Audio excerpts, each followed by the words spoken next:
fin de semana, la semana pasada envié a la delegada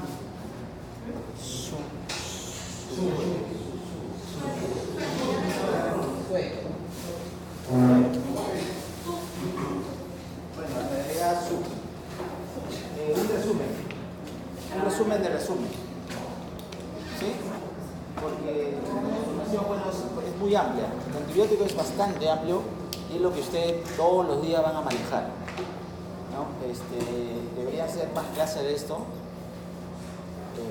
pero bueno, así es el sílabo, ¿no? Para enfocarse en algunas cosas que ustedes van a ver más. De alguna manera no quiere ser tan sencilla, tan práctica, que es lo que ustedes van a aprender, ¿no? Porque a veces uno se aprende fármacos que nunca lo va a conocer, lo va a ver. Tú que trabajas en farmacia, hay fármacos que nunca lo hemos visto, pero sin embargo nos torturan para aprenderlo y todo eso, ¿no? Pero nos deberían exigir con cosas que manejamos a diario. Con eso deberían exigir porque los fármacos tienen indicaciones y contraindicaciones. Y las contraindicaciones son muchísimo que los médicos con el tiempo logran olvidar. Y entonces es una cadena de reacciones adversas en las cuales el paciente adquiere otros problemas y no nos damos cuenta o no lo relacionamos con la antibiótico-terapia. Entonces, estas las tardes, nos quedan 2 semanas, hoy y la próxima. Y hemos querido de la semana ya, hace 2 semanas hemos visto un poco antibióticos, ¿recuerdan? Cuando la doctora Daisy hizo la clase, lo repasamos su clase y algunas cosas más. La semana pasada repasamos un poco antibiótico en seminario. Hoy día vamos a repasar en el seminario también antibiótico y la próxima vamos a volver a los antibióticos. O sea, los 4 seminarios estamos dedicando a antibióticos, ¿sí? Y en esta clase estamos aprovechando para hacer algunas cosas, adelantar algunas teorías. Y la próxima semana vamos a hacer la teoría de quinolona, sulfa, metro, que es bastante, no es muy pesada, más pesada es esta, pero para que no se confundan. Quiero que ustedes, como la información es mucha, pueden enfocarse de a poquito en lo que es antibiótico-terapia.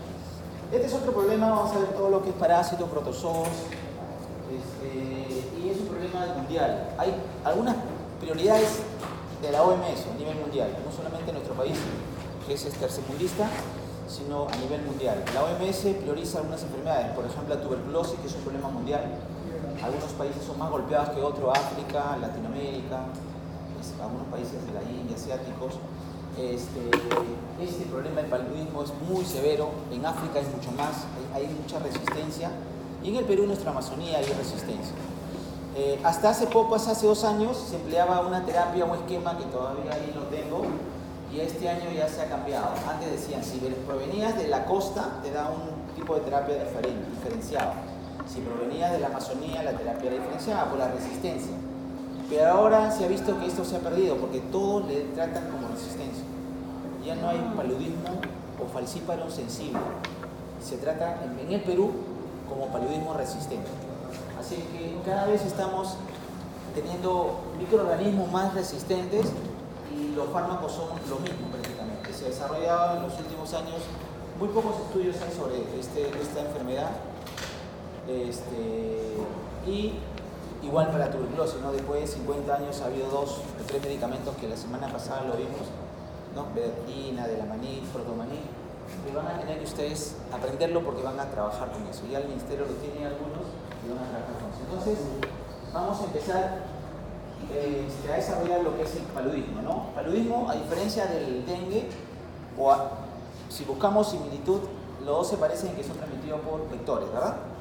¿No? Hay muchas enfermedades transmitidas por vectores, también están clasificadas dentro de las enfermedades metaxénicas.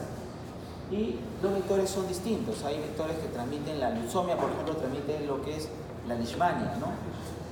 La leucemia. Y también hay una enfermedad transmitida por este vector que es la Bartonella o la enfermedad de Carrión, ¿no? Nuestro emblema a nivel mundial. Tenemos el Anófeles, que transmite la malaria o también llamada paludismo. Dentro de la malaria tenemos 4 muy conocidas: el global, el malarial, el vivax y el falcíparo. Y en el Perú tenemos 2 prioritariamente, el vivax y el falcíparo. El vivax le llaman la malaria benigna y el falcíparo la malaria maligna, porque es la que probablemente está relacionada a la muerte, mucho más agresiva, porque y más de todas las formas de eritrocitos, jóvenes y adultos. En cambio, la Vivax invade un grupo de eritrocitos maduros. Pero el Vivax invade todo. O sea, la invasión por el falcíparo, la invasión es masiva de los eritrocitos. Por eso la anemia es mucho más severa, los cuadros son, las complicaciones de las anemias son mucho más graves porque va a subir la bilirrubina, puede causar problemas renales, etc., ¿no? Por el problema de la hemólisis. En cambio, el Vivax, el grupo que invade el glóbulo rojo es mucho menor, entonces la agresividad es menos en esto. Entonces vamos a tener, básicamente, hablar dos. Cuando hablamos en el Perú, Vivax, paludismo, hablamos de Vivax y de falcíparo, ¿ya? El ovale, la malaria no lo vamos a tener como lo tienen otros países, sí, pero el Vivax y el falcíparo es nuestras enfermedades que vamos a ver. De hecho, no alguna diferencia que puse, esta es una anófeles, tiene características diferentes a la Aedes. La Aedes tiene, en las manipulaciones tiene un muñoncito algodonoso blanco, ¿no? Mucho más elegante, es mucho más vistoso cuando uno lo ve al mosquito, y vuela alto. El mosquito Aedes vuela alto, uno lo encuentra por ahí en las esquinas buscando, o debajo de las mesas, de las carpetas, buscando sombra, ¿no? Ahorita no hay, pero probablemente hemos tenido en el Perú, en Lima, tenemos el Aedes. Lo que no tenemos es el anófeles, no tenemos malaria autóctona. Ahí, cuando escuchan autóctona o importado quiere decir que viene de otro lado, ¿no? Realmente viene de la selva o del norte, ¿no? De la selva. Y autóctono es cuando es de acá. Acá la persona se ha enfermado. O sea, acá donde le ha picado el mosquito y se ha enfermado, ¿no? Nosotros teníamos el Aedes de 2000, creo, que los estudiantes de medicina un día, como salen a trabajo de campos comunitarios, encontraron en un macetero, en Agustino, huevitos. Encontraron un macetero ahí y a una persona le llamó la atención, se acercó y había huevitos, larvitas. Y le preguntaron al docente qué cosa era esto y llevaron un cucharón a San Marco y vieron que eran larvas de Aedes. Incluso la forma de las larvas son diferentes, ¿no? La forma de las larvas, cómo se posicionan las larvas. Algunos se posicionan así en forma casi horizontal o transversal y el otro en forma vertical, para ver si es anófeles o Aedes. Ya desde las larvas, los expertos que son entomólogos, biólogos, o los médicos, infectólogos que hacen trabajo de campo, llegan a identificar si es una especie Aedes, anófeles u otra variedad. Culex, que son esos mosquitos zancuditos más chiquitos, en forma de mariposas muy pequeñas, son los culex, que te pican en cualquier momento y no te van a causar estas enfermedades. No cualquier mosquito te transmite cualquier enfermedad, ¿no? Entonces ellos están relacionados con alguna de ellas. Por ejemplo, es el anófeles, está lleno de sangre y es la hembra de todas las especies la que pica. La hembra es la que nos sangra siempre, ¿verdad? ¿Sí? Muchos ya lo saben. Entonces, hay que tener cuidado con eso. Entonces, porque el varón es más natural, es fructífero, ¿sí? Se alimenta del néctar de las frutas, somos más vegetarianos. Las mujeres siempre son diferentes, entonces son las hematófagas, ¿no? Entonces van a chupar sangre. El hecho también, para poder empezar, porque estas son preguntas que siempre le hacen un estudio de medicina y cuando va a un pueblito te hacen estas preguntas. Y dice, o sea, nunca lo he leído, nunca me dijeron, no está en los libros, eso. No, a veces muchas cosas no están en los libros, lo vas aprendiendo de revisiones, de la experiencia, de algunas cosas. Por ejemplo, si ella es de la selva y tiene la enfermedad, ¿no? Hay un periodo de incubación y todo eso, si tiene más de un mes, viene de la selva y tiene acá fiebre, no va a ser dengue, porque tiene más o menos la infección, tiene que ser más o menos 14 días, 7 días, 8 días, 9 días, tiene que estar en un tiempo, ¿no? Entonces, uno se da cuenta, dice, no, todo esto hace como 3 meses, no va a ser dengue, ¿no? La malaria podría ser, porque forma hipnozoitos y hacen recaídas. Ya lo vamos a ver en un ciclo cómo es ahí, ¿ya? Hay hipnozoitos, hay formas durmientes que están en el hígado, ¿no? Y que después comienzan a reinfectar y comienzan a causar otro ciclo. Entonces, se llaman las tercianas. Y causan fiebre. ¿Terciana por qué? Porque cada 3 días te da fiebre, ¿no? Como la vamos a ver ahí. Pero lo que yo quería más o menos decir es que, por ejemplo, si ella viene y tiene dengue, por ejemplo, o malaria, si el mosquito le pica a cualquiera de las variedades, si es la malaria, a ella le puede picar el anófeles y no va a transmitir la malaria el anófeles. El Aedes no transmite malaria. El que transmite la malaria es el anófeles. A ella le puede picar cualquier zancudo y cualquier zancudo no se va a infectar con la malaria, tiene que ser de esa especie. Es igual, si ella tiene malaria y le pica el anófeles, el de dengue dijimos, si le pica el anófeles o cualquier otro mosquito no lo va a transmitir. Si tiene el dengue y la pica el anófeles no lo va a transmitir. Si tiene la malaria y la pica el Aedes no lo va a transmitir. Tiene que ser la misma especie. Cada especie transmite la enfermedad. Este transmita solamente la malaria. Y ese transmita, ¿qué transmite el de Aedes? Dengue, chikungunya, zika, fiebre amarilla. Entonces, 4 enfermedades relacionadas hasta el momento. Después no sabemos la medicina, cómo se va a comportar y puede ser que esté relacionado a la enfermedad. El dengue también lo transmiten otros, el Aedes albopictus, que lo tienen en la frontera de Colombia, Venezuela, ¿no? Pero nosotros no tenemos el albopictus, ¿no? Y en la fiebre amarilla también transmitida por el Aedes, pero la fiebre amarilla urbana, porque el Aedes es un mosquito de la ciudad, intradomiciliario o peridomiciliario. Hasta 100 metros alrededor de la casa se han encontrado Aedes, más allá no se han encontrado Aedes allí. Pero el hemagogus o la hemagogus sí está relacionado a la fiebre amarilla selvática, o sea, está en el monte. Y eso realmente vive picando a los monos, ¿no? A los monitos.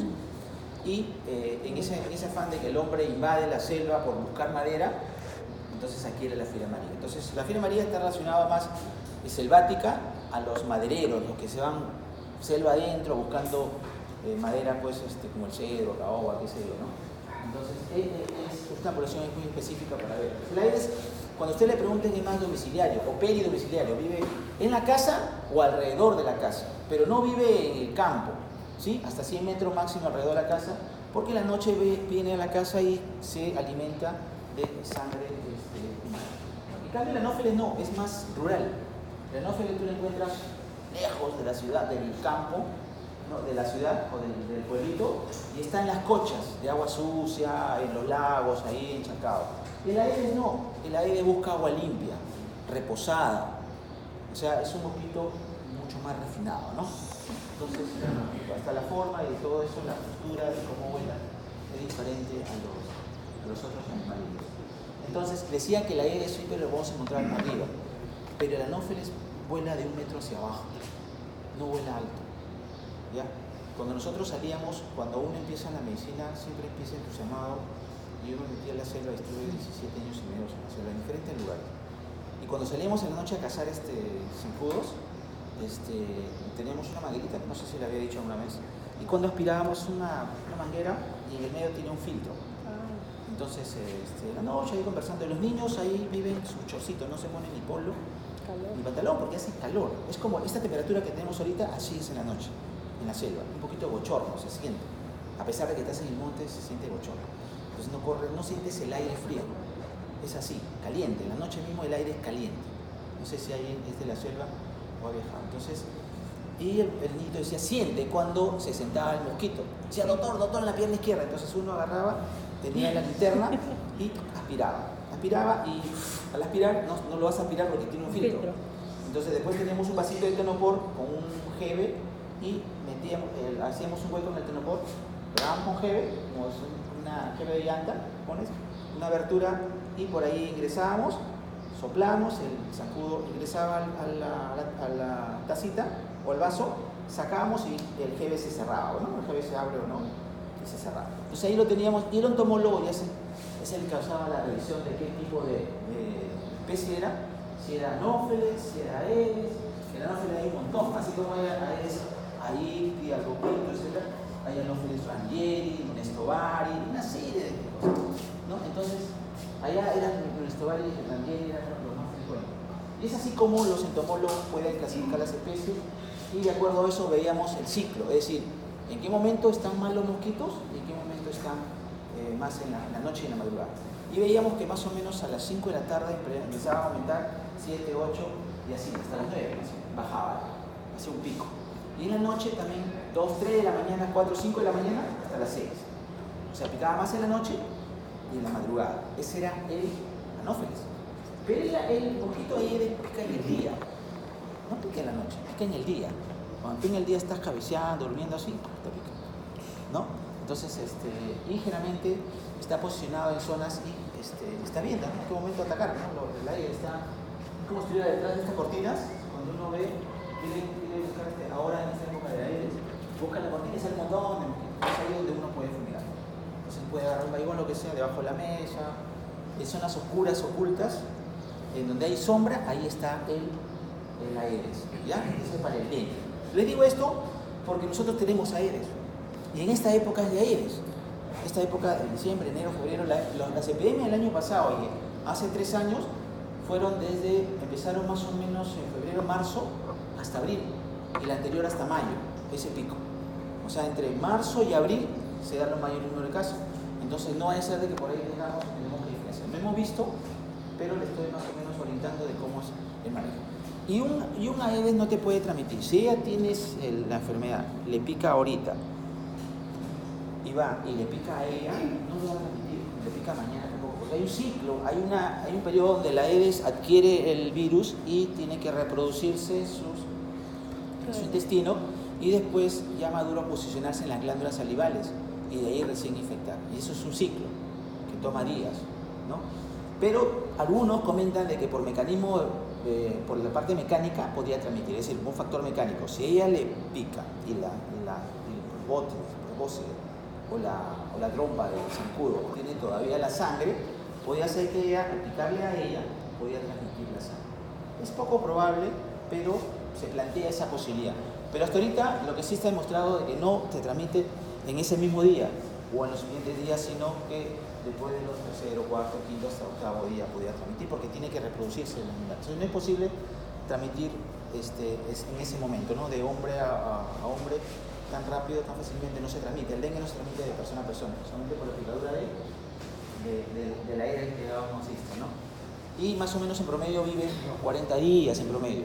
Algunos viven en 30 y tantos, otros logran decir que pueden vivir en cuestiones de laboratorio, o sea, cuando uno cría el zancudo. Yo he hecho trabajos del dengue, bastante trabajos del dengue, que lo he publicado algunos. Otros no llegué a publicarlos porque es bastante trabajoso y engorroso. Y he trabajado con algunas plantas que son de efectos larvicidas, trabajos experimentales. Entonces, yo trabajaba con una persona, una bióloga había en el laboratorio referencial que criaba zancudos. Y después en el Quitos había un gringo que era medio loco, o gringos son medio rayados, que él alimentaba a sus zancudos.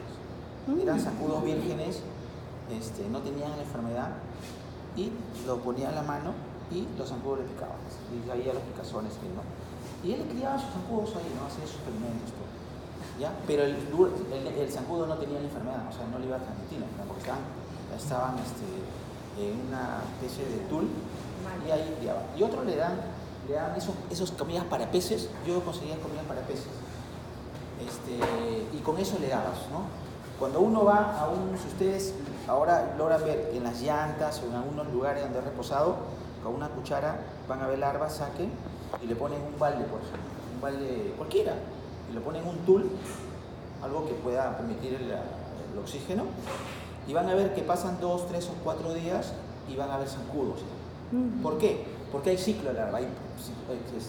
La estadio 1, 2, 3, 4, pupa se ve gordito, y después de 3 días sale el zancudo maduro, o sea, adulto, y puede volar. Entonces, a mí me pasó eso, porque yo al inicio, la experiencia que estoy ayudando, salía, pues como mi trabajo a las 5 de la mañana, salía a buscar eso. En la selva ya a las 5 de la mañana está claro.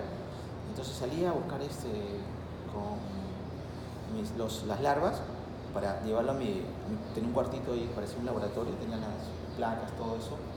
Y en los días que tenía posguardia libre me dedicaba a eso, a hacer trabajo. 6 horas pegado, almorzaba y después medía las 6 horas. Ese era mi trabajo. Entonces, al día siguiente, cuando voy a ver, porque había dejado ahí el balde lleno de larvas, veo zancudos, decía, ¿de dónde han aparecido estos zancudos? Y había sido que tenía pupa.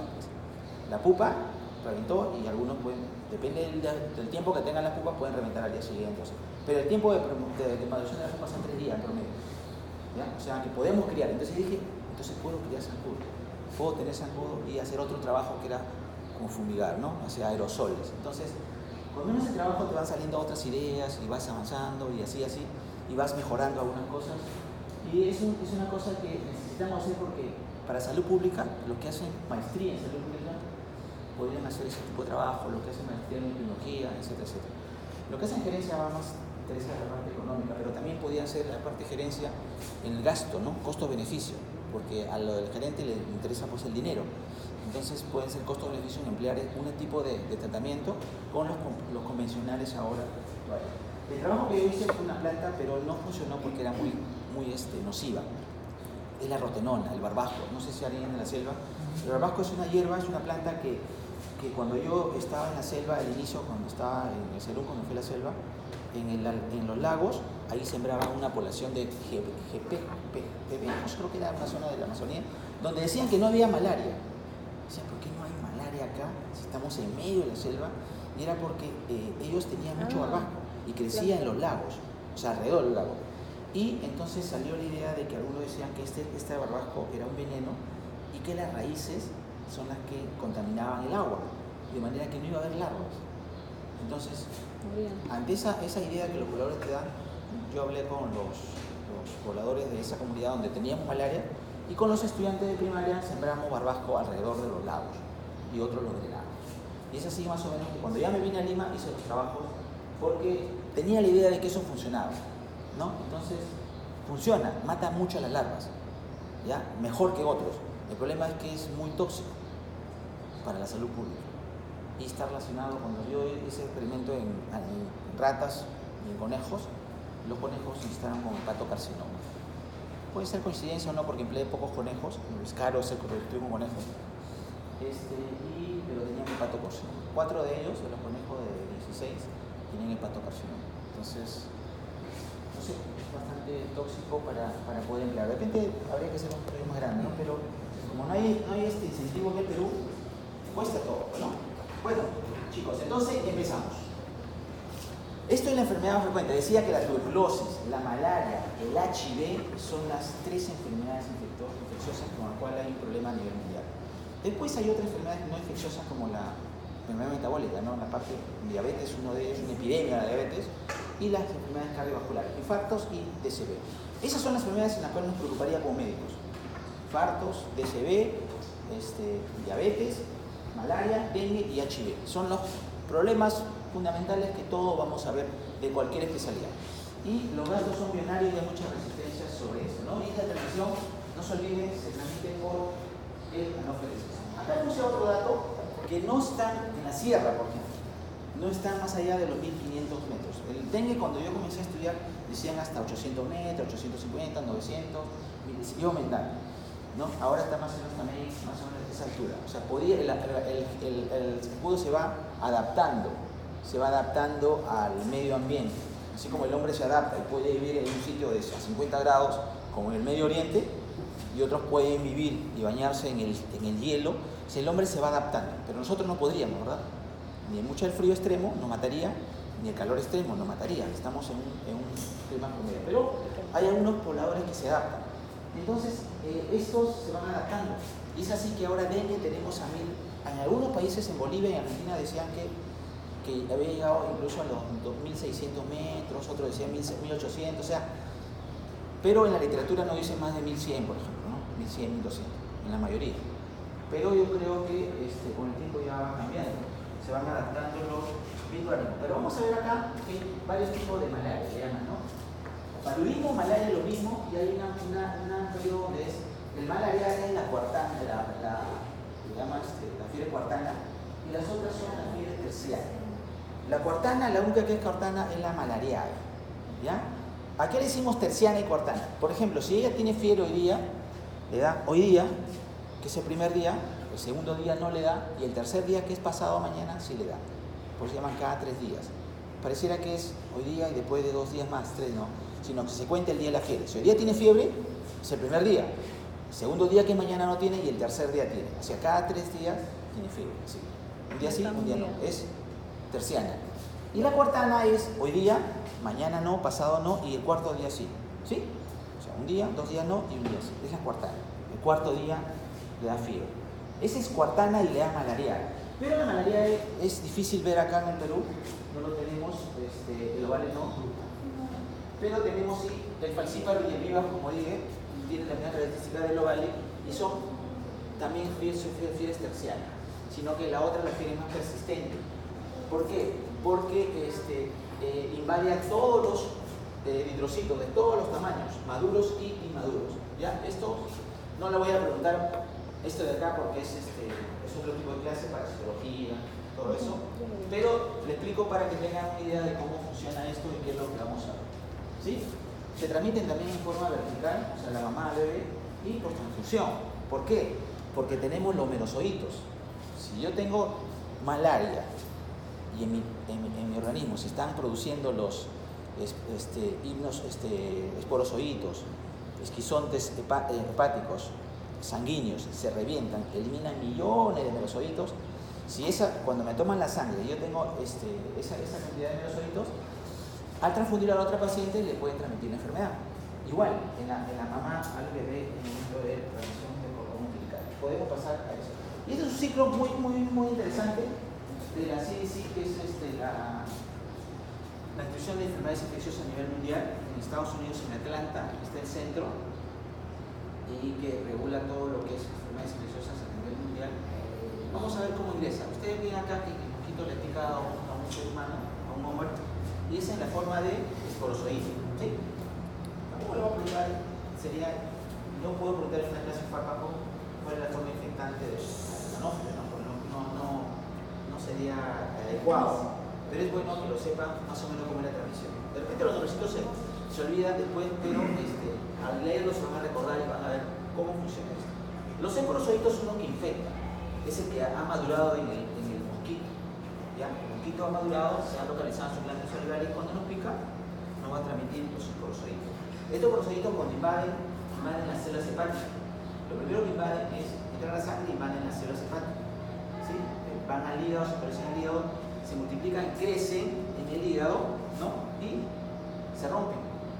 Yo tengo un esquizonte, es una colección, una célula gigante lleno de merozoitos, y se rompe y estos merozoitos van a entrar a infectar recién en los glóbulos rojos. Primero en el hígado, células hepáticas, crecen, forman un esquizonte, que es una célula gigante, se rompen, salen millones de merozoitos, estos invaden los glóbulos rojos, y en los glóbulos rojos tienen dos formas. Uno se forma la forma invasiva y el otro la forma durmiente, que le llaman, o logametocitos. Forman logametocitos, que son los que van a adquirir el zancudo. El zancudo cuando pica, tiene que picar y adquirir los gametocitos, macho y varón, no macho y hembra, y van a producir la reproducción en el zancudo y van a formarse hasta esporozoitos.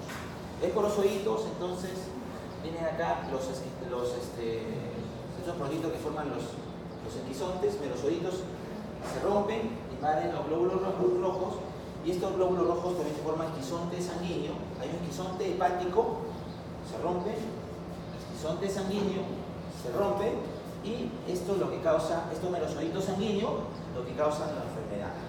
¿Sí? Entonces, lo que causa la enfermedad son los merozoitos sanguíneos, es el esquizonte roto de la sangre, hemático, de los glóbulos rojos. Y eso te causa fiebre. Cada vez que se rompe un esquizonte sanguíneo o hemático, la persona tiene la tensión, tiene la fiebre, tiene todo el malestar y todo eso. Entonces, eso pasa cada 3 días, ¿no? Y lo que se infecta el mosquito cuando pica, adquiere los gametocitos y se forme la parte infectante en el zancudo, ¿no? Todo un proceso sin lleno, ¿ya? Bien, entonces, hay medicamentos que van a atacar los gametocitos. Tenemos que dar medicamentos que ataquen los gametocitos para que no se transmitan. Si yo al paciente le doy nada más para matar los merozoitos, los esquizontes, esquizonticidas, lo voy a tratar al paciente, se va a curar, pero va a seguir transmitiendo, porque él tiene gametocitos. Mientras le pica los zancudos, se va a seguir transmitiendo a los zancudos, que no tienen enfermedad, pero tienen los gametocitos.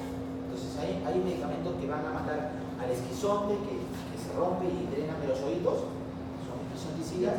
Hay medicamentos que matan a los gametocitos, y hay medicamentos que van a atacar a los hipnozoitos, ¿no? Acá me diga la forma durmiente, los hipnozoitos, que son, los hipnozoitos son la forma inactiva del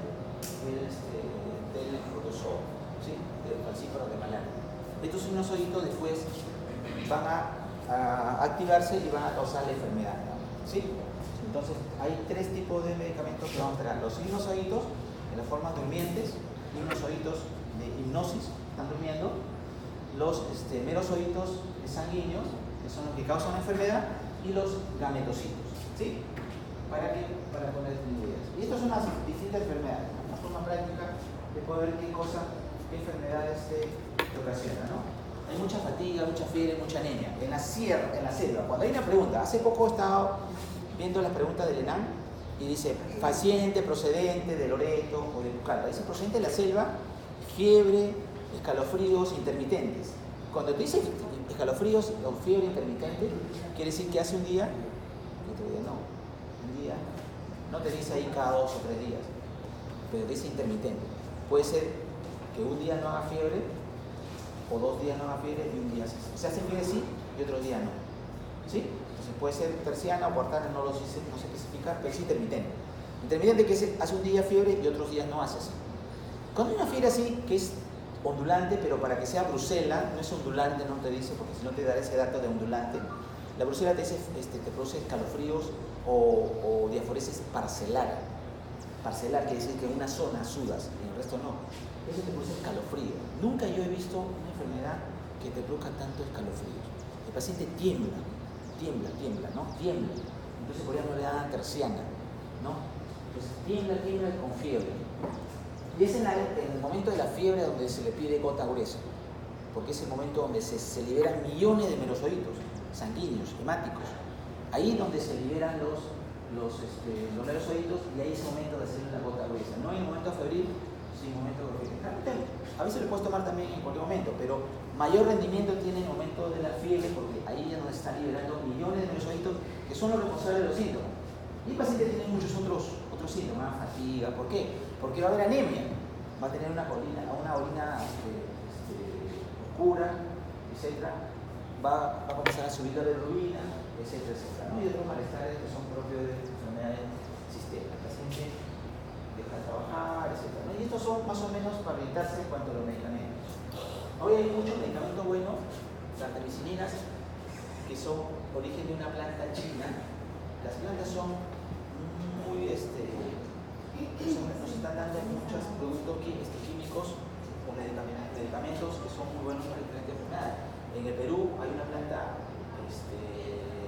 que nos salvó la vida de todos nuestros habitantes, entonces, de la malaria, que era la quinina, ¿no? El árbol de la quina, que está en el escudo, ¿no? Emblemático, y que salvó a los españoles de la malaria, que salvó a los europeos de la malaria. En la guerra de Vietnam se creaban quinina, producto peruano. Se van toneladas, millones de toneladas, se han llevado a nuestro Perú y ha salvado miles de vidas a los americanos en la Segunda Guerra Mundial, en la guerra de Vietnam, en el canal de Panamá. La historia cuenta de que salvó millones de vidas, donde algunos inicialmente morían. El canal de Panamá es una zona tropical donde en los primeros trabajos para el canal de Panamá se daban quinina. No había estos medicamentos actuales, pero sí había la quinina que hasta ahora se emplea. En las malarias resistentes, donde no hay nada que haga, se emplea quinina. Las malarias, para emplear una gestante, también le da quinina. Entonces, no es que se haya dejado usar, se da todavía, está dentro de los esquemas terapéuticos de que se dan es tóxico, pero lo tenemos entre los esquemas porque es lo único que podemos darle la situación. Entonces, son los medicamentos que ustedes van a leer y se van a relacionar porque son los más frecuentes. Y vamos a ver acá. Esporozoitos, que son la forma que se infecta, ¿no? Esporozoitos era la forma como el zancudo te picaba y te inyectaba esporozoitos. Esto no te va a causar no te causa la fiebre nada, pero es la forma infectante. Forma infectante, entonces, es esporozoito. Después tenemos las etapas hepáticas, primero dijimos. Después se rompe y van las hemáticas, sanguíneas, ¿verdad? Entonces, en las etapas hemáticas tenemos la primaria y el dinozoito, que queda durmiendo. Esto de acá va a formar el quisonte. El quisonte es la célula gigante llena de melosoditos, llena de protozoos que después revientan y se liberan y van a infectar, si es hepática, a los hemáticos, y los hemáticos causan toda la fiebre. Entonces, estos sinusoiditos hay que tratar. Y el único que trata el sinusoidito, fíjense acá, es ¿quién? La prima quina. Entonces, pregunta de examen. Acá, viendo esto, pregunta de examen. El antimalárico eficaz y único para los hipnozoitos es la piriquina. O diferente, puedo poner también un caso clínico. Un paciente que ¿cómo se llama? Claro, no, la primaquina es la que mata a todos los sinusoides, ¿no? O el tratamiento eficaz para el sinusoide es 2 puntos y pongo muchos medicamentos. Ustedes saben que existe la primaquina, ¿sí? Entonces la primaquina, puedo cambiarlo, puedo poner un caso clínico, pero primero tienen que aprenderse, si vamos a hacer, después de hacer el ejercicio final de la semana, con preguntas, ¿ya? Eso no voy a hacer un millón de preguntas y de ahí le voy a dar 1000 de preguntas para seleccionar 20 preguntas. ¿Ya? Entonces, cuando uno estudia con preguntas es más fácil recordar, ¿sí? Porque cuando uno lee, ahora cuando uno lee, tú tienes la información ahí, ¿no? Están dispersas. Sí. Usted está mirando al techo, por ahí buscando y no la encuentra. Pero si estudia con preguntas es más fácil poder y esto tiene que ser un ejercicio que tiene que ser la de ahora, estudien con preguntas. Porque si yo le doy una literatura le doy, y acá está la información, y yo voy a sacar la pregunta de acá. Ustedes tienen la pregunta, porque tienen el power. Voy a sacar de ahí. Entonces ustedes cuando leen el power, deben hacerse las preguntas. Si hacen 100 preguntas, de esas voy a hacer yo las 20. ¿Cierto? Voy a sacar la pregunta de ahí nada más. Entonces tienen que repasar con preguntas y van a hacer las preguntas, o si no, ustedes se van a hacer las preguntas para poder estudiar. Hay bastante información, ¿sí? Y es por eso que he dejado de hacer los seminarios, porque la verdad es que a mí no me gusta ver cadáveres. ¿Sí? Muertos a mí no me gusta. Los atiendo y todo así, pero ahora ya lo que estoy anatomopatólogo. Entonces, eso yo quiero que aprovechemos estas 4 semanas de poder repasar antibióticos. Este es mucho más sencillo, pero entonces acá tenemos una pregunta resuelta que es la primaquina, ¿verdad? La otra pregunta podría ser los sinusoiditos. ¿Quiénes son eficaces para los oídos? Entonces la primaquina, ¿no? Ya, en las formas, acá hay muchos gametocitos y sexuales, hay varios medicamentos, así que no, las preguntas no van a ir por ahí, pero la primaquina sí es única en ese sentido. Después lo vamos a ver los otros de allá. Y acá, por ejemplo, en las formas asexuales o gametos, esos son los que infectan a quién, al zancudo. El zancudo cuando pica puede adquirir esto, no se va a infectar, pero sí se va a infectar cuando adquiera los gametos.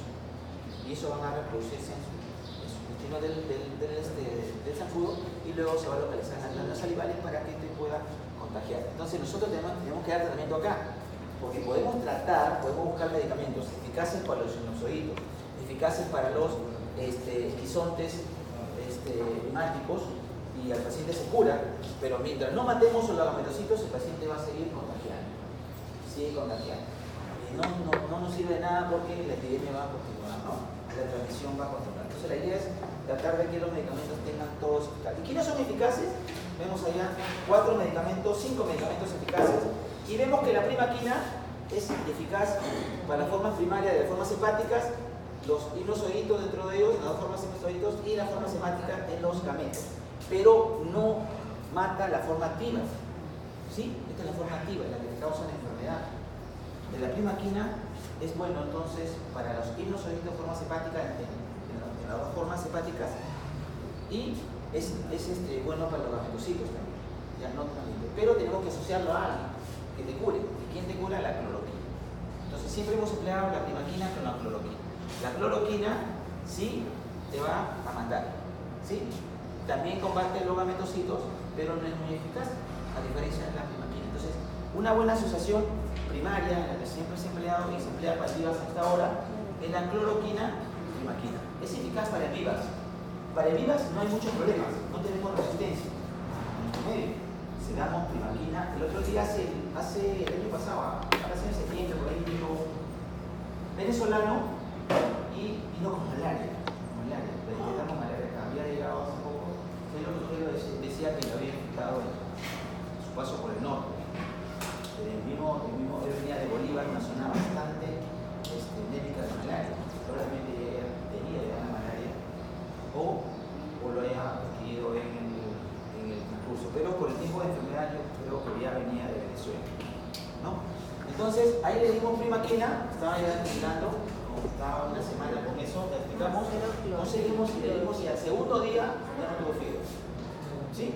Entonces le damos la cloroquina, le damos 4-4-2, 4 tabletas hoy día, 4 tabletas mañana y 2 tabletas el tercer día, 4-4-2. Es un esquema que ustedes lo van a aprender cuando lleguen al CELUM, todo eso, pero son esquemas que lo voy diciendo, que lo están en el gráfico posterior. Y la primaquina sí le damos 2 tabletitas diarias de 7.5 miligramos a 15 miligramos por 7 días. ¿Ya? Por 7 días. El problema de la primaquina es que no le podemos dar a la gestante.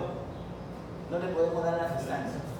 ¿Sí? El problema de la primaquina La doctora Ley se ha pasado lista hoy. ¿Sí? Sí. ¿No? Sí. Pasó la lista a las 8:15.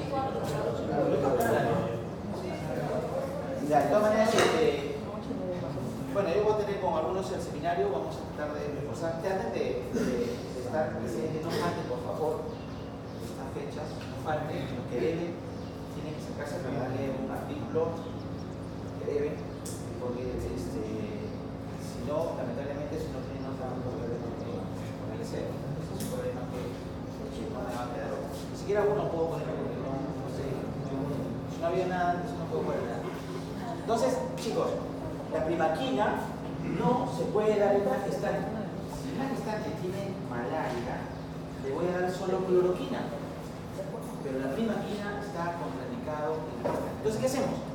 Si la primaquina es parte del tratamiento, ¿no? Si ella no está embarazada, le doy primaquina, cloroquina. Primaquina 2 tabletas por 7 días, 2. Y cloroquina 4. 4 tabletas al día, 4 mañana y 4 pasado. La persona que tiene mayor de 45. Si está embarazada, solamente le damos cloroquina. Y le damos 4 y después cada semana 2. Cada semana 2 como profiláctico. Cada semana 2, hasta después del parto. Después del parto ya le doy la primaquina. ¿Sí? La cloroquina también se usa para profilaxis. Si uno va a la selva, zonas de... Yo nunca tomé cloroquina. Bueno, nunca me dio la malaria. Yo trabajaba en la zona cazando zancudos que eran falcíparos. Y yo ahora no entiendo cómo lo hice. Pero cuando uno es joven, comete cosas así. Pues, ¿no? No tenía hijos. Hasta paracaidismo. De hecho, ahora no la haría, ¿no? Porque tengo hijos y todo eso. Pero antes normal, ¿no? No tenía nada así, no me interesaba nada. Decía, si muero por hacer un mismo carrión. Pero eso pasaba. Los jóvenes no miden el riesgo, el peligro. Atendía MDR y nunca tuve problemas, pero ahora veo un MDR, lo pienso en mis hijos, evidentemente. Entonces, son cosas que pasan, todo tiene su etapa, ¿verdad? Entonces, ¿qué hacemos? Como yo empecé a trabajar en la Marina, en la naval, entonces nos íbamos a la selva y los soldaditos tomaban cloroquina semanal, 2, mientras estén allá hasta 4 semanas, después de salir de la zona, ¿no? En el África toman el proguanilo, otro medicamento de atobacone que no tenemos nosotros, porque hay mayor resistencia. Pero acá en la cloroquina es para profilaxis nada más. Mientras estés allá en la selva, tienes que semanalmente tomar tus 2 tabletas de cloroquina. Y lo mismo hace la gestante. La gestante toma sus 4 de cloroquina semanal después, o sea, si el día termina, por ejemplo, 4 hoy día, a la semana 2 de ingreso. Del último día de tratamiento, cada semana toma 2. Para profilaxis, para que no haga la recaída. Pero no vamos a tener la forma sinusoides, lo vamos a tener. Nada más para que no haga la recaída, ¿no? Y después de ya de tener al bebé, te pueden dar la primaquina, ¿ya? Para que se entienda, ¿sí? Entonces, nosotros podemos dar eso. ¿Qué más? Disculpe. Me importa el que la realización se puede dar. La primaquina no se da. Hasta después del parto. La cloroquina le puedes dar en cualquier momento. Desde que en cualquier etapa de la gestación. Pero la primaquina no. Si solamente se va a tratar con cloroquina, que solamente combate a los paratocitos, sí. Entonces en la etapa donde se va a infectar los glóbulos que van a estar todo ese ciclo, No, va a proseguir en la instante, todas las etapas va a seguir todo el Mira, la cloroquina lo único que no ataca es hipnozoidos. Claro. O sea, ataca ya cuando está como reventó, que dice que claro, el hematín que reventó. Por eso para prevenir le damos 2 tabletas semanales. Pero solamente se mata la medosita. La medosita nada. Claro, pero va a impedir la forma infectante. O sea, van a estar ahí como... Nunca En va. hipnozoitos tú puedes tener años. De repente tú has trabajado en la selva. Por ejemplo, yo he trabajado en la selva, de repente creo que no me ha dado la malaria y puedo haber tenido una malaria leve. Y vengo después de 3 años, comienzo a temblar y todo eso. Entonces, esos son los hipnozoitos que yo he tenido y he quedado ahí. Como nunca me traté, tengo que haber tomado primaquina. Entonces, a mí me van a tener que dar primaquina para matar a los sinusoidos y no me vuelva a dar una recaída. La primaquina evita las recaídas, evita los sinusoidos, porque son los sinusoidos los que hacen recaída. Y para eso le doy cloroquina semanal a la gestante para que no haga la enfermedad.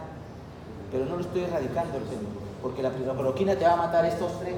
O sea, mientras tomes cloroquina, no vas a poder hacer esta forma sexual que te da la enfermedad y no vas a poder tener la forma de gamento. No vas a poder. O sea, mientras tomes cloroquina no vas a poder hacer la enfermedad. Nada más es por eso. ¿Ah? Puede, claro que sí. Porque le van a picar. No, pero también es gametocida. No es tan eficaz, pero la cloroquina es gametocida. Solamente tú no vas a poder hacer la recaída. Ay, qué rico. ¿Sí? La recaída. ¿Sí? Es así como trata, ese es el esquema. ¿Sí? Eso es como ustedes deben contar. Bien. Y bueno, hay otros medicamentos que vamos a ver conocidos. Estos otros, hoy en día, si nosotros aprendemos la cloroquina y la primaquina, acá, para Vivax. Vivax, estamos hablando de Vivax. Para el falcíparo, acuérdense, artemisina y mefloquina. Deben aprenderse eso porque es el tratamiento de ahora. Hay resistencia. Antes todavía teníamos la piremetamida o la sulfadocina, que es el Fancidar, pero ahora ya, eso lo traíamos en el norte hace 2 años, pero hace 2 años ya hay resistencia. 2 años para acá ya no se emplea. Ahora se emplea solamente en el falcíparo, artemisina y mefloquina. ¿Sí? Mefloquina, artemisina, debemos aprender para el falcíparo. Y para Vivax, cloroquina, prima. ¿Sí? Los otros son medicamentos que hay que verlos porque también lo empleamos en malaria, el atovacones con proguanilo, por ejemplo, es en el África, emplea, ¿no? Ahí la malaria es endémica, es multiresistente, etc. Yo nunca me hubiese imaginado trabajar en el África. Puedo estar en la selva, pero una selva que no conoce es terrible, ¿no? Se ven tantas enfermedades en el África y hay que ser bastante valiente y heroico para meterse en el África. Ha habido muchas posibilidades para que nosotros, como infectólogos, como un poco antes, pudiéramos ir allá, ¿no? Por Médicos Sin Fronteras y todo eso. Pero no, el África hay que tener respeto, mi respeto por el África, la verdad. Y los médicos que trabajan allá, la verdad, como para quitarse el sombrero, deberían darle un diploma muy especial, porque trabajar con todas las enfermedades infecciosas que tú no conoces, y el idioma, sobre todo el idioma, como tú te vas a relacionar con ellos, es bastante complicado, ¿no? Y la idiosincrasia de ellos, y por eso que el ébola allá es bastante frecuente. El ébola es una enfermedad que se podría prevenir, pero es terrible. Y muchos se mueren, médicos americanos que se van allá, algunos mueren, siempre hay alguien que se mola, ¿no? Hace poco un médico ha muerto por el coronavirus y por el ébola también hay médicos voluntarios americanos que van allá, los infectólogos que se molan, pero pasan al olvido rápidamente, ¿no? La familia queda sin nada. Es como los médicos. De los médicos, chicos, yo justo ayer estaba conversando con un grupo, yo pertenezco al cuerpo médico del hospital, y decía, debería haber un seguro especial para los médicos. Los serumistas se mueren, muchos serumistas, todos los años se mueren serumistas, porque no sabes dónde te van a mandar. Yo cuando fui a la selva, había unos médicos, eran compañeros, amigos, o sea, amigos de mis amigos, no eran amigos directos, que 2 de ellos, uno había muerto y el otro había quedado bastante herido y denunciado. En esos pequepeques son unos balsas con motor que se van, y el río, en el momento de construir 2 ríos, forman remolinos, chocan, y ahí fue donde se voltearon y uno de ellos murió. Murió un serumista que recién había terminado la carrera, fue a trabajar. Es como cuando yo entré a la Marina, no sé si le conté, yo estuve 41 días en Paita, en una isla de Paita, cuando en ese época de Fujimori todavía no había enfrentamiento vía aérea y vía terrestre con Ecuador, y la Marina estaba pendiente, pues no. Claro. Y a nosotros nos dijeron, ya eso estábamos preparados. Yo decía con mis amigos ahí, entre el vuelo mismo, decían, habré estudiado todos los días, todas las noches, sacrificio de mi padre para venir a morir en el primer año de trabajo, como serumista, sin disfrutar de las cosas. La verdad, pero era así de broma en broma, ya estábamos metidos ahí. Entonces estábamos 41 días allá, esperando nada más que Fujimori dé la orden de ataque, ¿no? Por vía marítima, no hubo ataque por vía marítima. El Perú es muy bueno en vía marítima, le faltas herramientas. Es decir, los submarinos peruanos, hasta ese entonces, ahora no sé cómo será, venían de Brasil, de Argentina, a prepararse en la escuela de submarino de Perú. Era muy bueno, porque conocen bien los mares peruanos. Hay agua fría y agua caliente. Y cuando en esa fase de agua fría y caliente, viajan ellos, ¿no? El submarino, y no son detectados por el sonar. Tú trabajas algo, tienes, no eres marino, si trabajas en aduana, ¿no?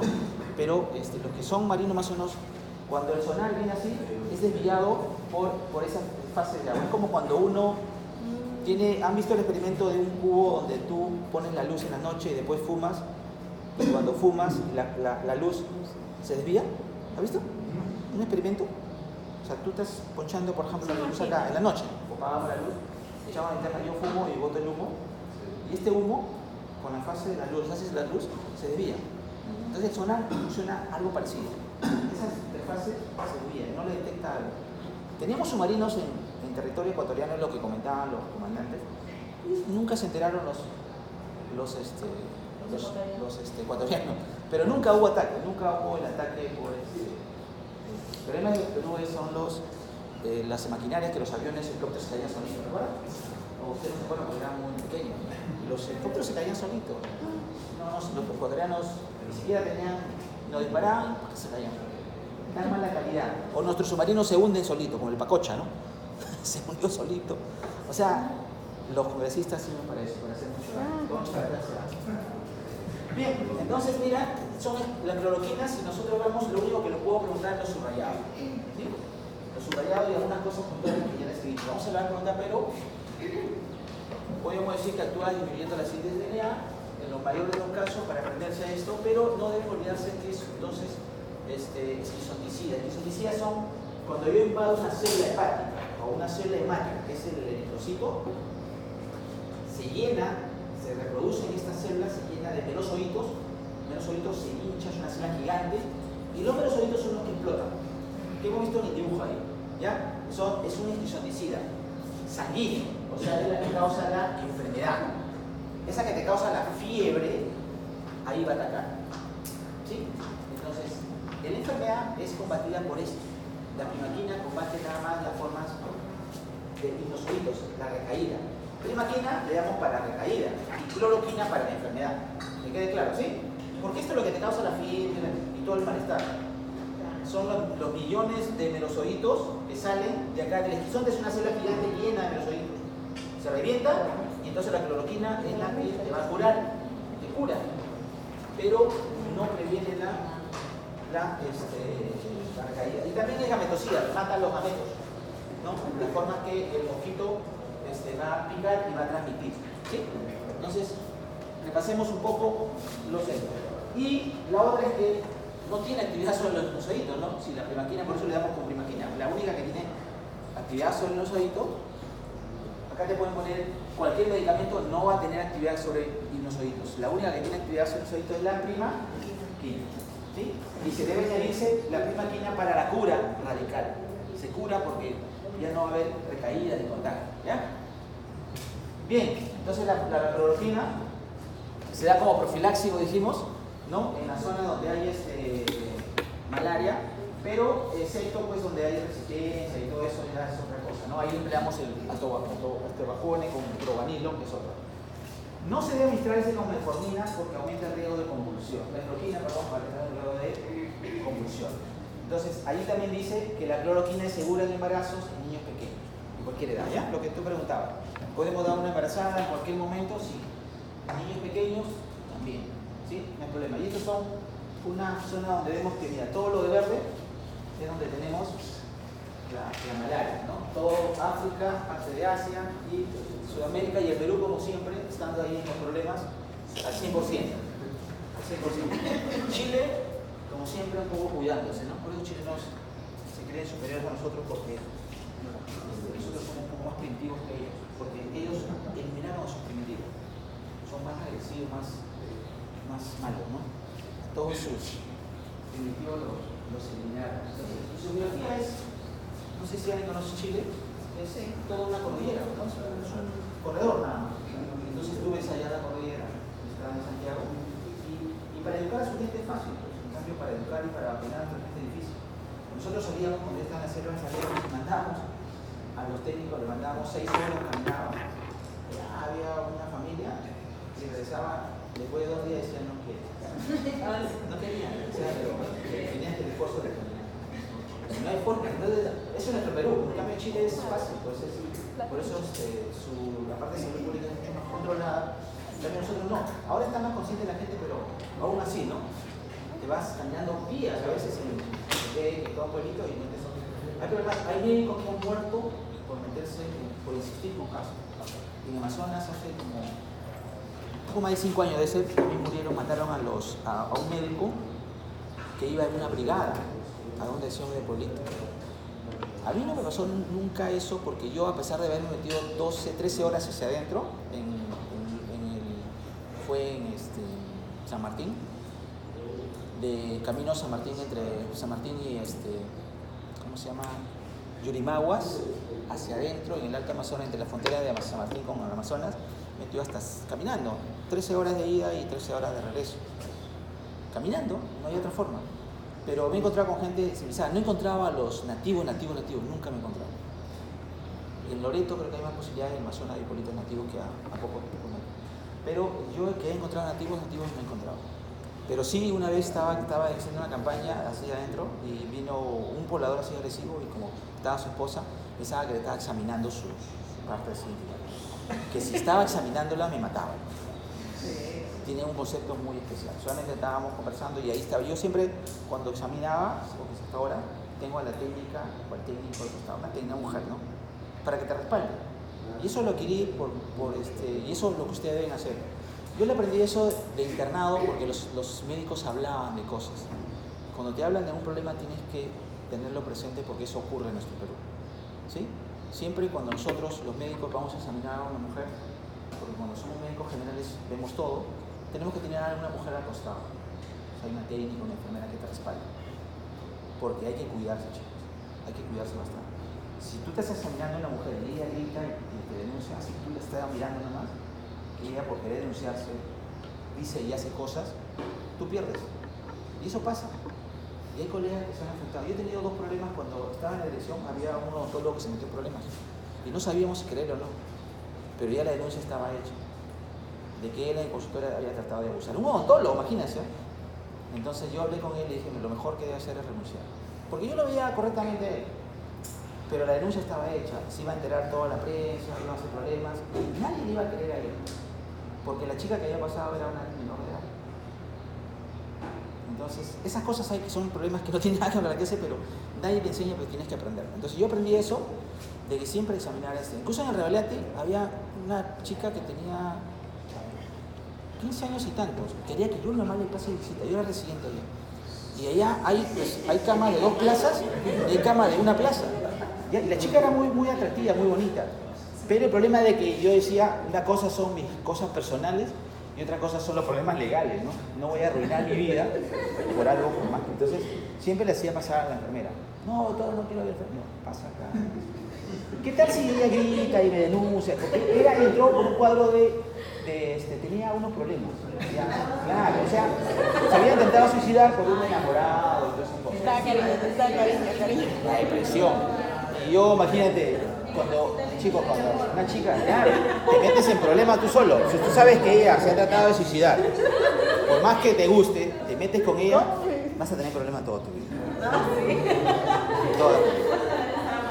La verdad, porque o te va a agarrar de acá y te va a amenazar y no vas a poder, hasta loco, ¿no? Mejor hay que pensarlo tranquilo. Si me dejo, me mato y todo ese cuento chino. Entonces, hay que pasar por psicólogo cada rato y todo eso. Los médicos somos más centrados en cuanto a psicólogos. Yo me acuerdo que a mí en mi consultorio venían psicólogos para tratarle el estrés. Decía, tampoco, o sea, tú deberías tratarme el estrés a mí y yo a ti. Pero nosotros manejamos mejor el estrés. Y por eso que debemos tener un carácter mucho más pacífico. O sea, para equilibrar, ¿no? Porque somos así medio amargados, todo. No vamos a enfermar por gusto. Si la vida es tan corta que uno debe tener por ahí. Bien, chicos, entonces todo lo que está subrayado va a venir, ¿sí? De máquina y unos oídos, ya, mira, la gráfica te dice todo. Cuando vean una gráfica, empleen la teoría y vean la gráfica, o tengan la gráfica costado y vean la teoría y vean. Entonces, ustedes recuerdan la gráfica nada más, ¿sí? Recuerdan la gráfica nada más, esto. Y cuando yo estuve en mi primer año en la selva, igual. Había una chica, 17 años, estaba en el colegio todavía, y llegaba al último todos los días. Que le dolía por acá, Y las enfermeras ya me habían advertido ya, que era caserita de todos los médicos que habían pasado ahí en el esa empresa. Entonces, chicos, no se emocionen, hay que tener bastante cuidado con algunas cosas. ¿Por qué? Porque en menor de edad, hermano, arruinas tu vida, ¿sabes? Y sales en la noticia y te vemos acá y te vuelves famoso. Así que hay que tener cuidado.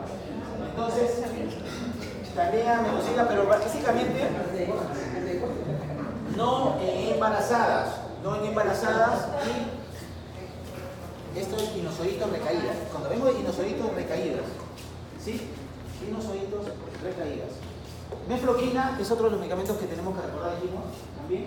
Mefloquina, astronaunato, artemisina, esquizolicida sanguíneo. Cuando escuchamos esquizolicida sanguíneo son esas células gigantes, están llenas de merosoditos, llenas de parásitos que van a reventar y van a causar la enfermedad. Es una célula gigante, claro. Prácticamente se vuelve como un quiste, ¿no? Porque se llama esquizolicida, ¿no? Entonces se vuelve como un quiste sanguíneo de una hematide que está llena de merosoditos, de parásitos que cuando se revientan causan la fiebre y todo eso. Entonces siempre lo he resaltado ahí para ver que eso está relacionado a la enfermedad. Igual acá, ¿no? No se debe dar el paludismo grave o complicado. Hay otros medicamentos que vamos a dar solamente el paludismo complicado. Ahí quedamos. Artemisina, inhibina y actúan en forma más rápida, ¿no? Algunas RAM que son bastante frecuentes. Y acá tenemos la artemisinina. Esta es producida de una planta china. Sí. Los chinos utilizan mucho las plantas. Así como nosotros utilizamos las quininas, ellos utilizan esto. Y es un medicamento relativamente nuevo, de los años 90 más o menos, ¿no? El Quinklaus, ¿no? Y también es un isoticida sanguíneo. No se da en monoterapia, nunca se da solo, porque no tienen todas las acciones que hemos, no actúan sobre los inosoditos, no actúan sobre los métodos, de repente son los esquizones, etc. Algunos actúan sobre ciertas fases de la malaria, ¿no? Bien, entonces es muy buen medicamento, pero hay que combinarlo con la mefloquina. Combinarlo con la mefloquina, la artemisina. Entonces todo lo que está subrayado, vamos a ver. En la OMS recomienda, dicen, que el segundo y tercer trimestre, en el tercer trimestre, la clindamicina más quinina. Clindamicina, en una embarazada con malaria por falcíparo, no se equivoquen. Si yo pongo un caso clínico y pongo embarazada de malaria viva, ya saben, ya, cloroquina. No primaquina. Cloroquina, y cuando termina el parto, primaquina 7 días lo completa, todo, después del parto. Embarazada, falcíparo, clindamicina. Primer trimestre, más quinina. Miren, la quinina es nuestro producto de bandera, el árbol de la quina, y en el segundo y tercer trimestre podemos dar esa combinación de artemisina. Pero clindamicina es lo que empleamos nosotros con quinina, ¿sí? Bien, ahí está la quinina, nuestro medicamento de bandera. Son todavía la primera opción para el paludismo por falcíparo, por paludismo falcíparo grave.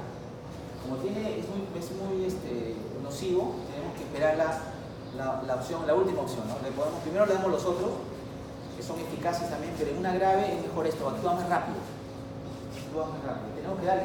Si te va a causar problema un RAM, no es problema, pero te va a salvar la vida, ¿no? Te va a salvar la vida. O sea, cuando uno es médico, ve riesgo-beneficio. Te puedes quedar ciego. Yo, por ejemplo, tenía un paciente que no había otra opción, diabético, MDR, todo, y estaba perdiendo el oído ya. Pero Dios, ¿qué queremos? ¿Que pare el medicamento, te quedes sordo o pierdas la vida? No había otro. Entonces él escogió.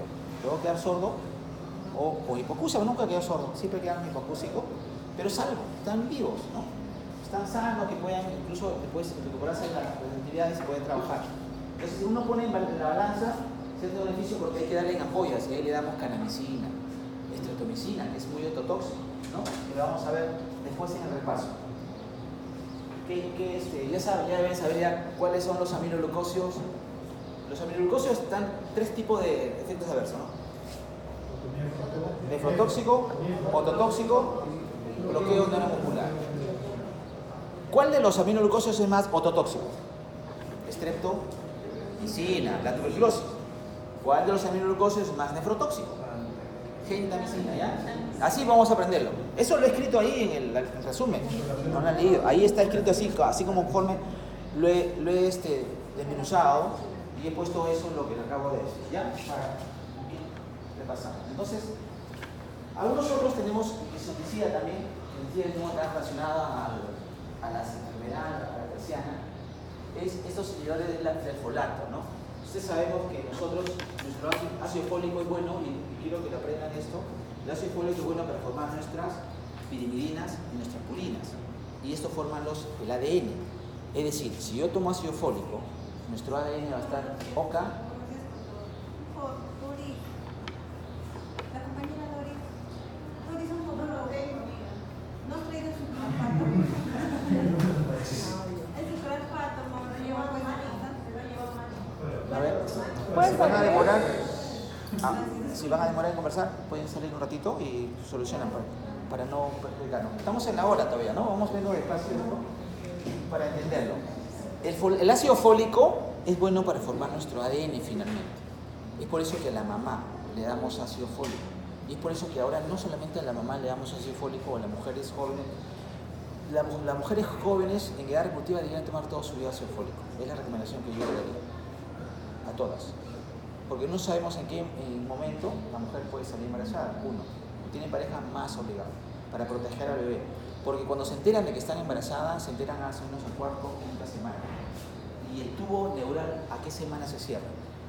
En esa semana, antes de la quinta, entre la cuarta y la quinta. Entonces, cuando uno se entera de que está embarazada la mujer, ya el tubo ya se cerró. Y hay mayor riesgo de que haya problemas, neurológicos con el niño. Entonces, deberían tomar, mi recomendación sería que es una vitamina y forma el DNA. Y cuando uno toma ácido fólico, igual al varón, yo siempre le aconsejo una pareja que tome tanto el varón como la mujer, porque la calidad de los espermatozoides, en general nuestras células, es muy buena. El espermatozoide se ha visto que la calidad es mejor, hay mayor motilidad, Tú tienes pareja, estás buscando hijos, toma ácido fólico.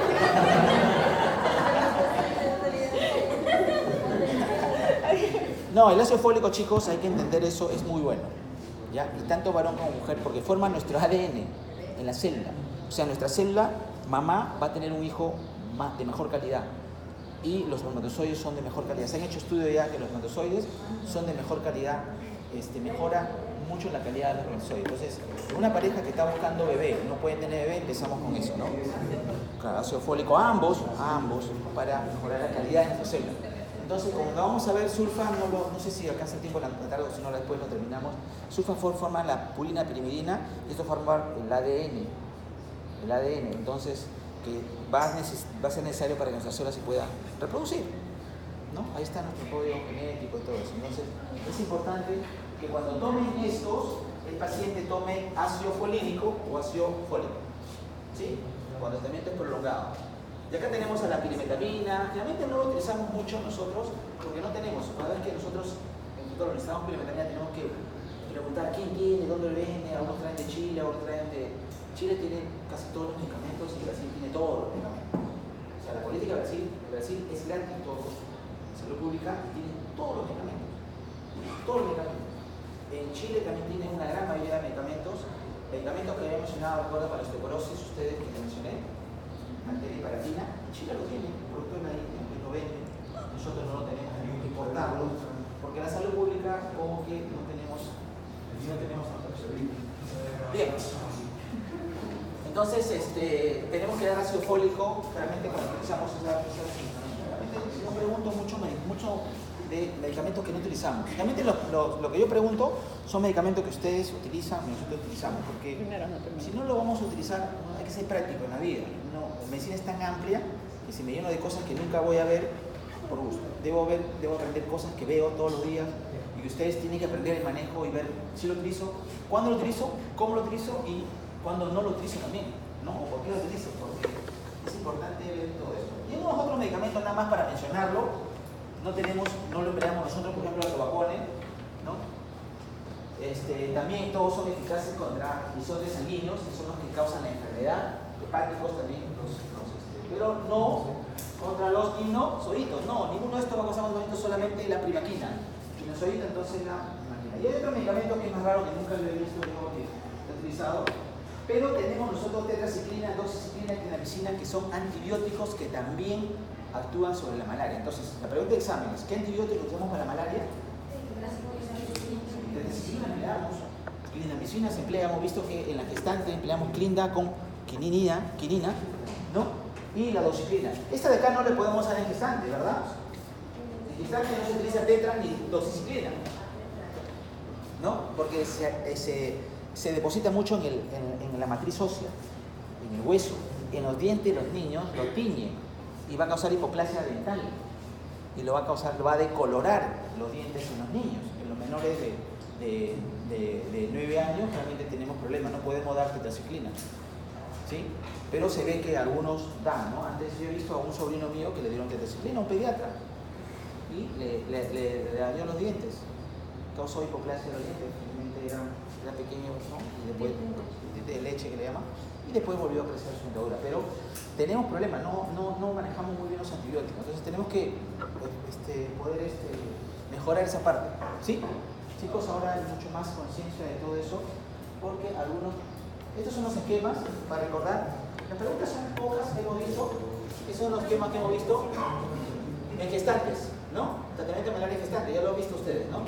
Mira, acá hemos visto el esquema 4-4-2, 4 tabletas mañana, pasado 2 tabletas. 4 tabletas hoy día, 4-4-2, para que se entienda. De cloroquina. Primaquina, no vamos a dar primaquina en gestantes, ¿no? Primaquina en gestantes no lo vamos a dar, estos son 7 días. No primaquina durante el embarazo. Y después 2 tabletas cada semana, como profiláctico para que no hagan enfermedad. Y después del embarazo, del posparto, después del parto, 2 tabletas al día de primaquina, porque viene de 7.5, le damos 15 miligramos diarios, ¿no? 7 días. ¿Ya? Es un esquemita como para repasar. Ahí está una pregunta. La malaria por sí, un caso clínico puedo poner. Sí, de malaria por sí, pero no se confunda porque puedo poner una embarazada con Vivax o una embarazada con Falciparum. Embarazada por Falciparum es clinda, quinina. Y la Vivax es cloroquina nada más y primaquina después del parto. ¿Sí? Y este es tratamiento de malaria Vivax adultos y niños, ¿no? Vivax. Este es lo normal.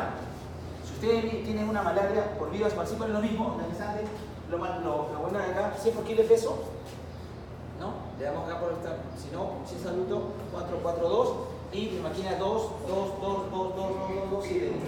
Este es lo normal. Si es embarazo, esto lo postergo, ¿verdad? Y le doy después del parto. Es lo mismo, pero con esa salvedad. ¿Ya? Esos son otro. Acá es el esquema que he mantenido todavía porque ustedes vean que sí. Acá dice costa norte y en la Amazonas. En la Amazonía. Ahora ya no se emplea esto. Hasta hace 2 años se empleaba esto. Vean ustedes, antes para la Falciparum, yo todavía he tratado la malaria por Falciparum. O sea, yo estaba en la parte de San Martín, en la frontera. Este era el pueblito de San Martín y el otro pueblito siguiente era así. Yo almorzaba, tenía mi pensión en Amazonas, o sea, en el pueblito, porque era más grande, donde había malaria resistente. Entonces me iba en la moto, le daban allá que asignar una moto y me iba a desayunar o a almorzar y a cenar al otro lado. Y había chicas más bonitas en ese lado. Entonces la pensión iba al otro lado. No, el otro porque era chiquito, pues tampoco. Igual lo hacen en la posta. Entonces, y trataba con cloroquina y primaquina, todavía la Falciparum. Después ya había resistencia en el otro lado. En el otro lado ya trataban con lo que es sulfadoxina y todo eso, ¿no? Imagínate cómo han ido cambiando todo eso. Después, ahora cuando ya yo termino y todo bien acá, ya no se empleaba eso, sino se empleaba el artesunato, que yo no logré emplearlo allá. Y ahora ya no se emplea eso, ¿no? En algunos sitios, por ejemplo en el África no se emplea eso. Pero sí le empleamos en toda la Amazonía artesunato y mefloquina. Entonces, el artesunato mefloquina se emplea en todo el Perú ahora. Ya no se diferencia entre el norte y Amazonía. Antes empleábamos la sulfadoxina, que es la pirimetamina, es la combinación de pirimetamina, ¿no? Con el artesunato. 2. Sulfadoxina, pirimetamina y artesunato. Esto le llamaban Fansidar. Ese es el nombre comercial que utilizaban, Fansidar. ¿Sí? Fansidar. Tienen sulfadoxina y pirimetamina. A los que tienen toxoplasma, también es bueno este medicamento, Fansidar. sulfadoxina y piridinamina. Es el tratamiento de elección para un toxoplasma, pero ya no lo tenemos. Como ya no lo empleamos, ya es resistente, ya no tenemos este medicamento. Entonces, en nuestro medio tenemos que hacer una terapia empírica con algunos medicamentos que no tienen una eficacia demostrada, pero le damos. Por ejemplo, en un paciente con toxoplasma le damos sulfametosazol más clindamicina. Y van bien, al menos hasta ahorita yo no tengo problemas con tratar eso. Pero el tratamiento de lesión es este, para el toxoplasma. Pero no lo tenemos. ¿Ya? Además, esto ha causado resistencia. Entonces, esto nada más para historia, para que vean que hace 2 años ya no se empleaba esto, pero ahora, y preguntabas tú, cuando tenías una falcipa, preguntabas, ¿de dónde vienes? ¿De la Amazonía o del norte? No, vengo de Piura, de Tumbes, de la zona norte, entonces le dabas este esquema. Si te decía que venía de la zona de la selva, le dabas este esquema. Y acá es artesunato y menfloquina. Este es el esquema que van a aprender ahora. ¿Ya? Porque antes cuando hacía mi pregunta ponía ahí paciente con esto, procedente de la selva de la costa para que ustedes puedan orientarse en los casos clínicos. Pero ahora todos son iguales. Le puedo poner un caso clínico así también, ¿ya? Pero no se me confundan. Por eso cuando viene a clase, pero doctor, usted lo puso en eso, pero yo dije en la clase que ya no es así. Puedo poner un paciente con malaria por falciparum procedente de la costa. ¿Cuál es el esquema apropiado actualmente? Y es el de abajo, ya no es el de arriba. Por más que la literatura, el power diga arriba. Pero si vienen a clase, ustedes van a saber de que yo les dije que ahora lo de arriba ya no se emplea y lo de abajo sí sigue empleando. ¿Sí? Entonces el que no viene a clase puede cometer ese error. ¿Ya? Es importante venir a clase para eso. ¿Ya? Artesunato, menfloquina. ¿Está bien? Es el esquema empleado. Pero lo voy a poner como caso clínico. Ustedes lo aprenden eso y lo pueden poner como caso clínico. Paciente, mujer, varón. A veces en el caso clínico, chicos, cuando yo he visto las preguntas de NAN, les dicen tantas cosas un poco complicadas, pero hay un acapete que es fácil. Entonces, tú ves que es tanto complicado, te marea. Y la pregunta es muy sencilla. Sino que de repente pongo yo paciente, mujer, de repente con síndrome de Down o cardiopatía isquémica, me dice, ¿para qué yo ese dato que no me interesa para el ¿no? Como que está tomando de repente metformina, de repente le digo ahí, ¿y cuál es el tratamiento de lesión? O sea, oye, en clase no le he visto eso, no tiene nada que ver estas cosas con el otro, ¿no? Entonces, nada más le digo para distraer. En algunos exámenes en el ENAN he visto esos factores como un caso clínico, pero por eso tienen que fijar bien. Primero lo estudian así y después la pregunta en caso clínico. En la otra semana vamos a hacer un repaso de preguntas con caso clínico, pero tienen que leerlo primero esto, para poder tener toda la mente. Bien, ¿qué pasa si una mujer, o si un paciente, perdón, está con malaria por falciparum, que es la maligna, resistente a artesunato, menfloquina, que es el medicamento que se emplea actualmente? Artesunato, menfloquina es el tratamiento de la malaria por falciparum. Pero algunos casos son resistentes. Y en caso resistente, o en caso de malaria grave, acá faltó ponerle grave o embarazada, no se va a emplear esto. Se emplea, en la grave vamos a emplear el mismo esquema. ¿Ya? Abajo dice, manejo del paciente con malaria grave, primera opción, endovenoso o intramuscular, que no tenemos, por eso no lo empleamos, no lo tenemos esto no tenemos endovenoso, porque no lo empleamos, y nosotros empleamos nada más la segunda opción, quinina con medicina. Teóricamente dice que esto lo podemos tener endovenoso o intramuscular, no lo tenemos. Uno es endovenoso, el artesunato, y el artemeter es intramuscular. No tenemos eso. O sea, no empleamos. Acá no empleamos esa primera opción que sí se emplea en otros sitios. En el Perú, nuestra malaria por falciparum resistente o grave, le empleamos este esquema. Quinina, clindamicina, que lo vamos a ver acá.